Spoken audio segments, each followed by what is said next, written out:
Well, hello everyone, and thank you so much for having us here today.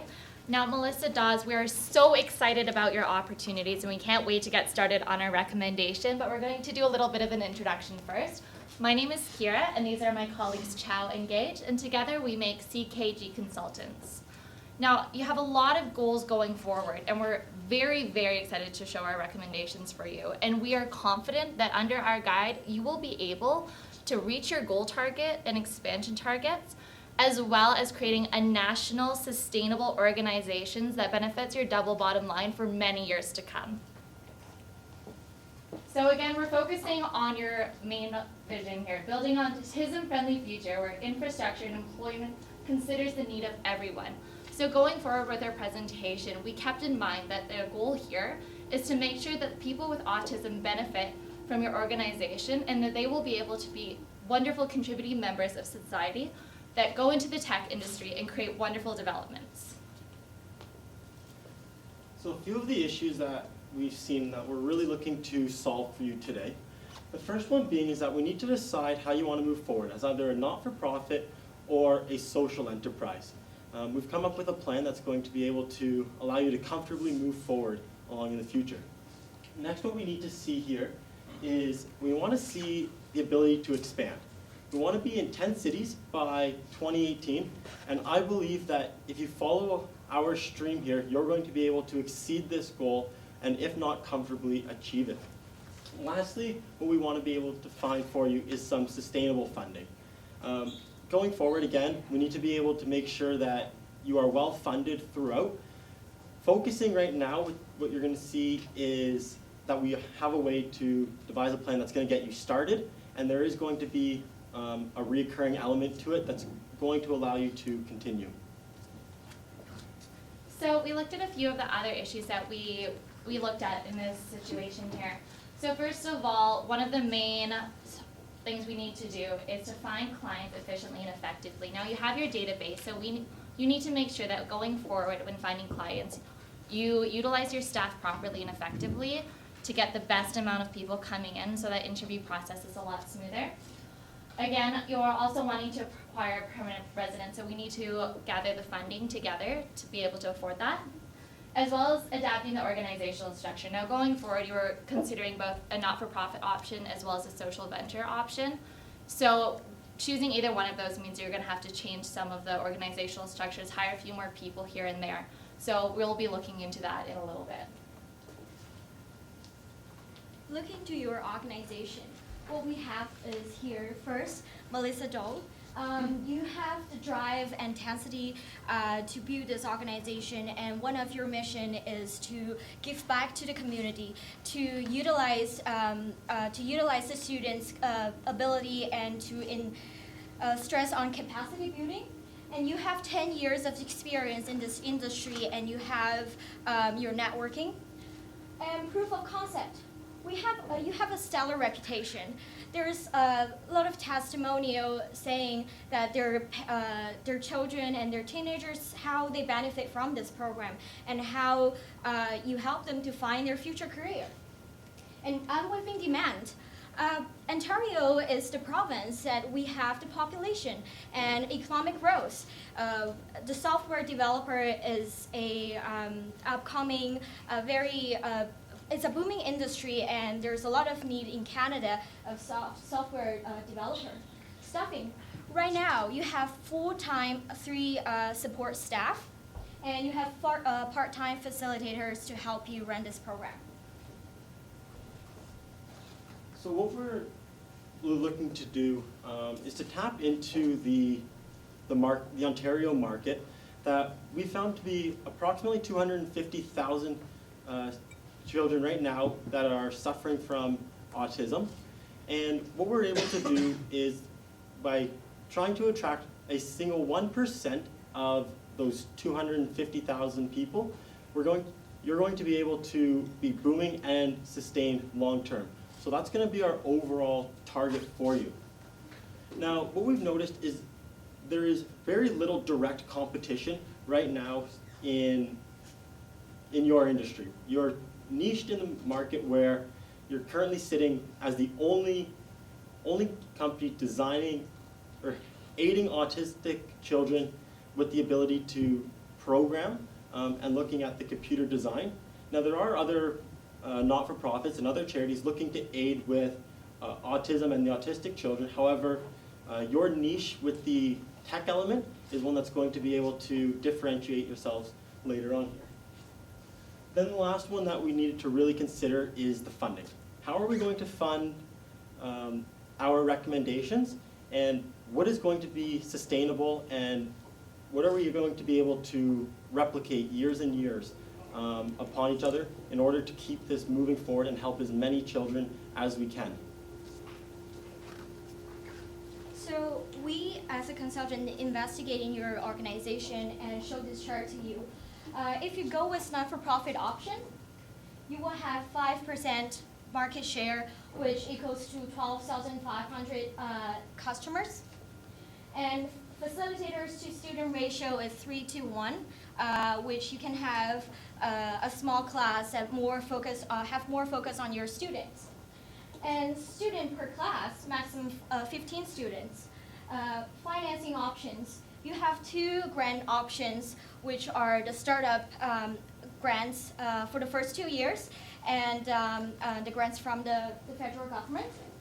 And class structure. You right now offer three programs: the coding campaign, and intermediate campaign camp, and the advanced program. So then looking at what would happen if you chose to move towards the social enterprise structure.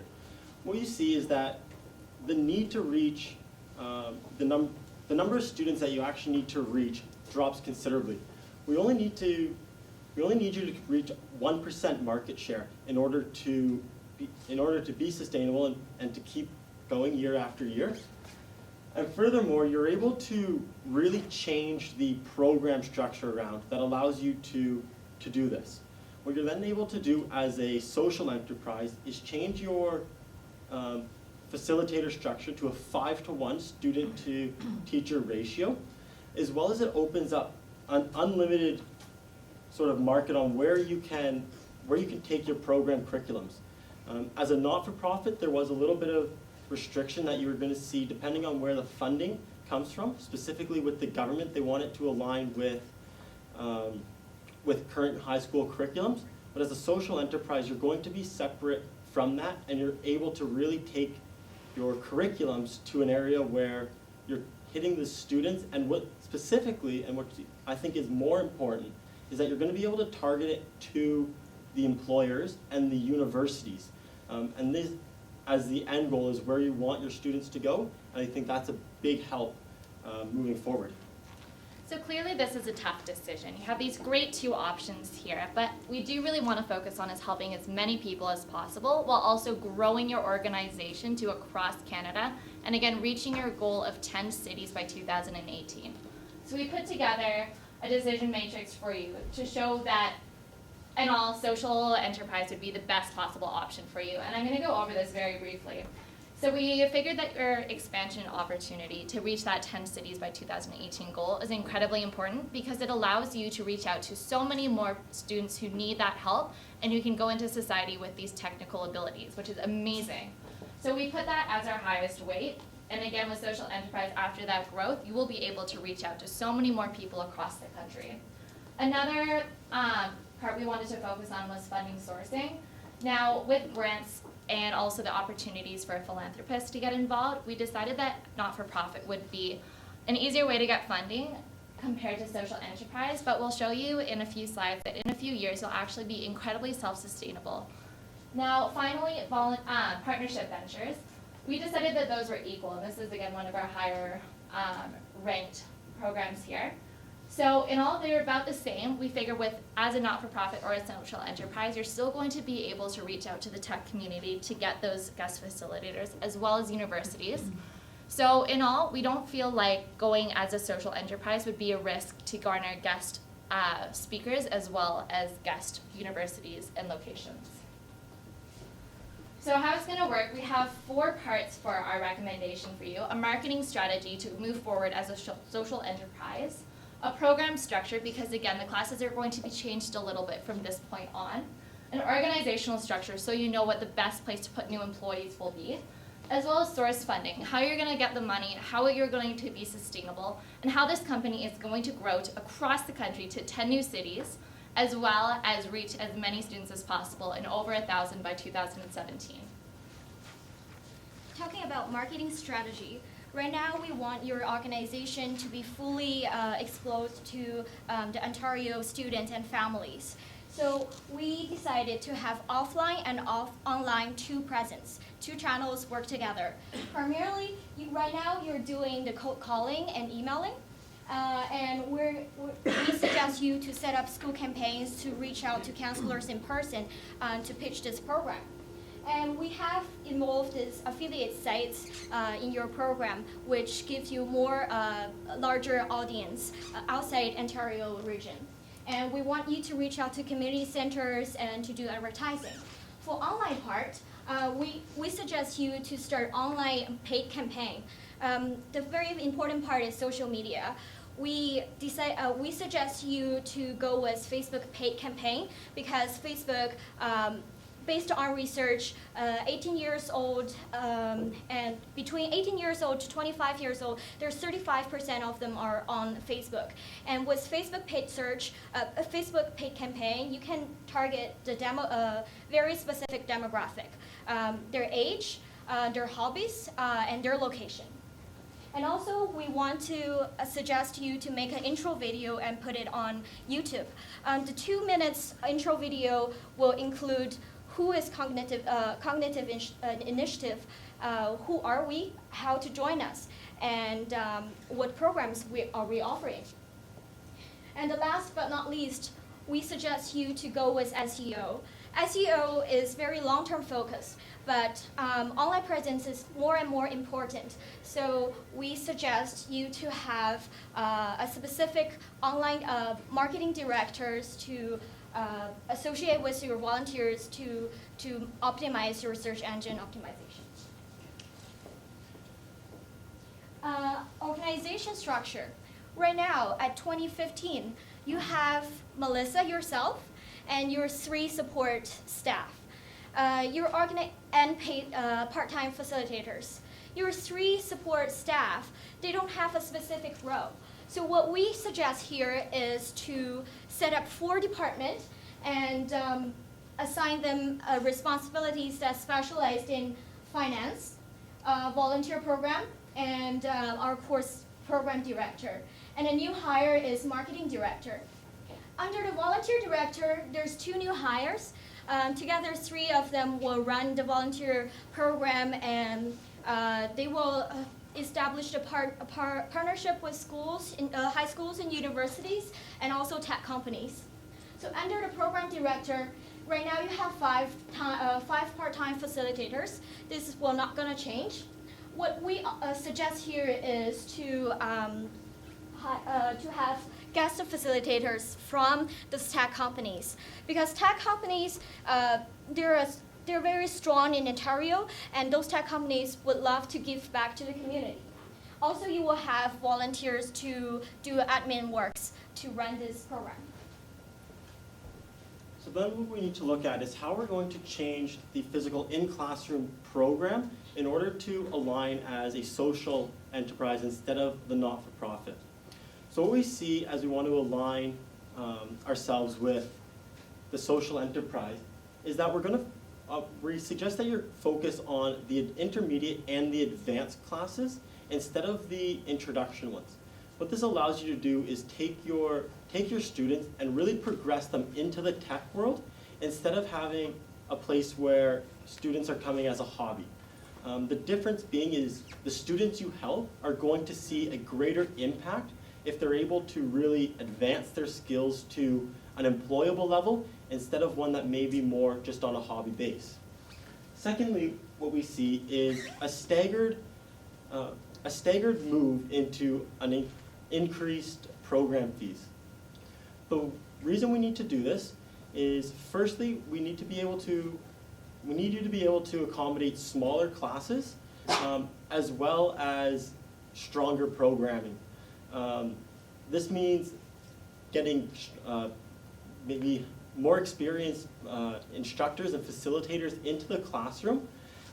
And we feel that with a 2-year staggered program, you're not going to deter the current students and families from using your program, but it's going to allow you to really grow year after year until you use the new pricing structure. So what we see is, in this model here, is how we're going to act, how we propose that you're able to start up. So with the social enterprise, you see that you're able to actually gather affiliate sites in these 10 different cities. This takes a lot of the stress off yourself, Melissa, as well as it also provides you with the opportunity of leveraging these opportunities for capital immediately. What we have is a structure where an individual is able to purchase an affiliate location for a $15,000 immediate investment, followed by a 7 to 10% royalty structure depending on the market size. This gives both flexibility for yourself in negotiating an affiliate agreement, as well as the actual affiliate to be competitive and able to sustain in that market. On here as well, you notice that the structure of the affiliate program allows each city and each unit to have a little bit of freedom in their programming, allowing them to use professors and the local community to their best ability. Some people aren't going to necessarily be the best in sound or video programming, but may excel in an area of gaming. They might just really know the construction of a game quite well. This allows each facility to use the facilitator to their best ability and create the best programs here. Now these are all easier said than done, so we put together a few timelines and budgets for you so you know how to actually implement these actions that we suggest. Starting with marketing, so we expect that this will total $68,500 in total. This goes towards a new staff, an affiliate site, videos, posters and materials, and those paid online advertising campaigns. So we are taking all of these into consideration here. Now in terms of your program use structure, you are going to be generating revenue from these programs. So starting with the courses in your first year, 2015, we expect you to raise $70,000 at only 0.5% of the market share. So we're not even at your full potential here of 5%. We don't expect you to reach that in one full year. Moving on to next year, we expect that to jump to almost double at $130,000 at 1.8% market share for each of these classes here.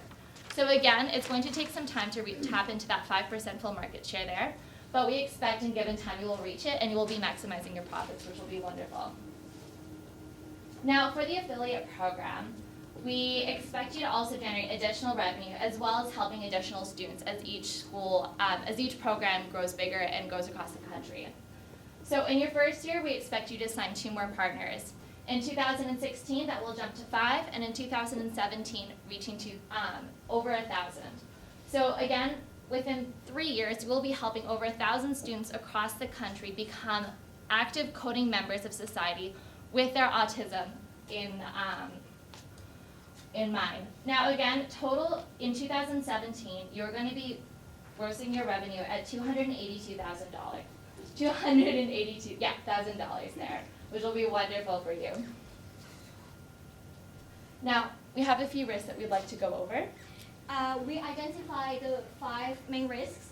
First is unresponsible marketing campaign, which would have a medium impact, and slow affiliate growth, limited cash flow, fail to reach growth target, and fail to establish school partnership. Now, to mitigate these, we expect you to offer an online presence for your marketing, and also really utilize that autism database to the best of your abilities. You have that at your hands. It's going to be best to use it. Now, for a fail to establish school partnerships, you have an amazing support system already. We expect you to branch out to them if you need some help there, as well as you have that new PR hire that we suggested. So if you go forward with that, we expect that you'll be able to mitigate a lot of those marketing risks, as well as you can always start a new creative fundraising campaign. You mentioned your pub crawl, so again, if you need some extra funding, you can always go back to those suggestions. Thank you so much for having us today. We're so excited about your opportunities here, and we really appreciate your time.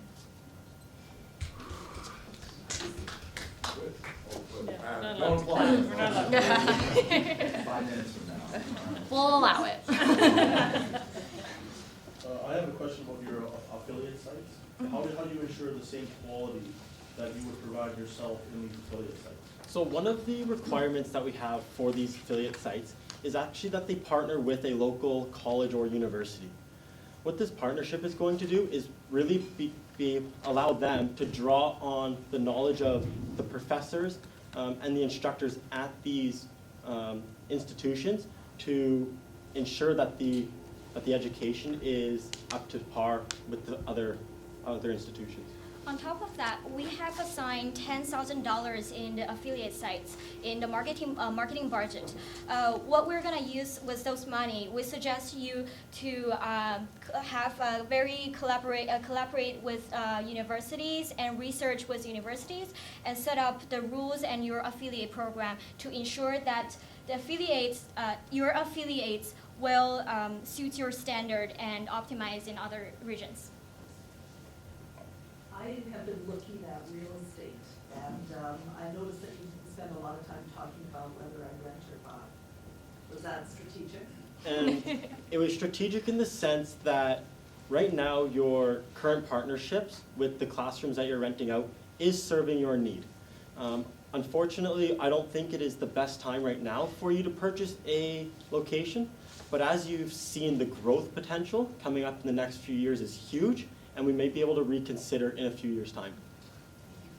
Any indication that online paid advertising will generate the revenue you think? Yes, the online advertising. So we expect efficiency, E%O, the cost efficiency is 20%. So that's saying every $20 you spend, you generate $100. And online social media, it's more about your brand recognition. So we anticipate you to gain more student shares after 1 year of running the social media campaign. You've indicated that I'm going to be able to gain market share very, very quickly. What's my biggest risk to not being able to gain that market share? All right. Well, again, you already have your current base students here in Ontario, and now you also have that autism database. You have experience in cold calling and emailing already, so we don't really see too much of a risk there at all because you already have the community to go upon, and you can always reach out to parents for more ideas as well as recommendations for future students. Now, in terms of building nationally, we do see some risks there in terms of growing your student base. However, we recommend partnering with the government, again, to acquire those autism bases, as you did in Ontario. And again, once you have that, you will be able to continue that cold calling, and you will be able to reach your target market there. And that's why we didn't put that full 5% at your first year, is because we do expect there to be a growth period in terms of building up to that full 5%.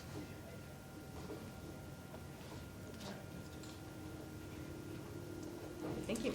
Well, thank you so much for having us. We really appreciate it.